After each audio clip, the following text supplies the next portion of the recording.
Hi guys, how's it going? Today we're talking about DJI Osmo 360. Now this is DJI's very first push into the 360-degree camera world, and I've been testing it out in the past week across city life, action shots, and just general storytelling. By the end of this video, you should be able to tell whether this camera deserves a spot in your bag. If you're new here, my name is Dami, and on this channel we'll talk about tech, camera gear, and lifestyle. So if you like any of these topics or you find them interesting, you can go ahead and hit that subscribe button. Let's get into it. So first, talking about design, the Osmo 360 feels super premium. I feel like DJI took everything that they learned from their drones and their action cams and packaged it into a sleek, pocketable body that's rugged without looking too bulky. Now, the rounded body makes it comfortable for long handheld sessions.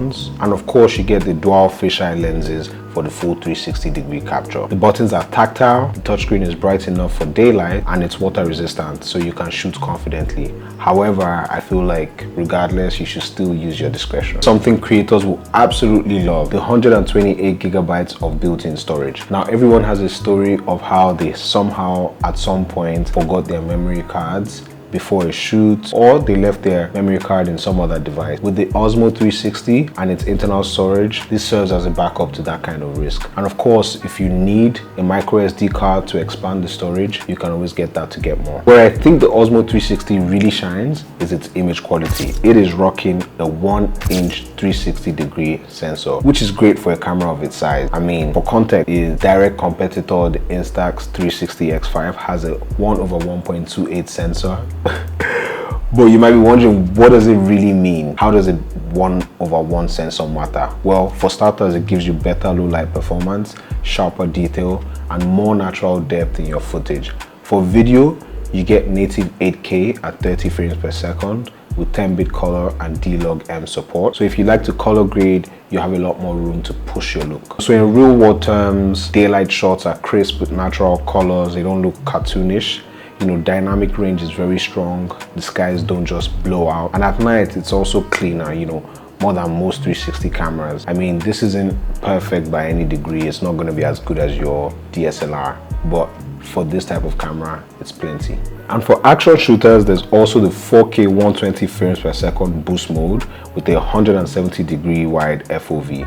So it's basically a built-in action cam without carrying a second camera. So this wouldn't be a DJI product without smart features. For starters, its stabilization is butter smooth.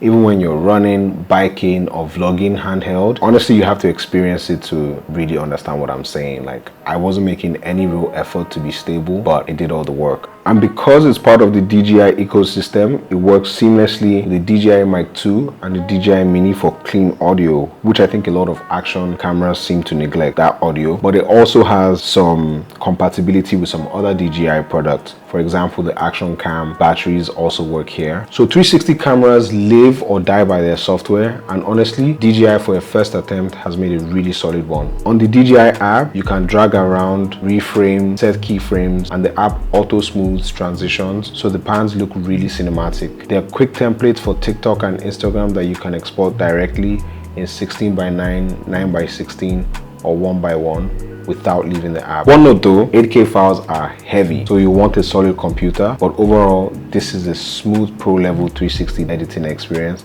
and it can only get better. If you're a creator who values flexibility and you never want to miss a shot, I think this is an absolutely incredible choice. However, my one gripe with this is that you cannot replace the lenses. I think that has been updated on the Insta360, and so it will be a welcome addition if DJI do a new version of this. However, for what this is, a fun camera that helps you capture action and a lot of really fun, interesting angles, yeah, this is definitely something to buy. I think it gives you a really new perspective for your travel, action, and maybe some creative storytelling. I don't think this replaces the camera, but I don't think this was made to replace a camera. And so for what it is, it's an incredible product. If this review helped, go ahead and hit that subscribe button. I've got a few more deep dives and camera breakdowns coming soon.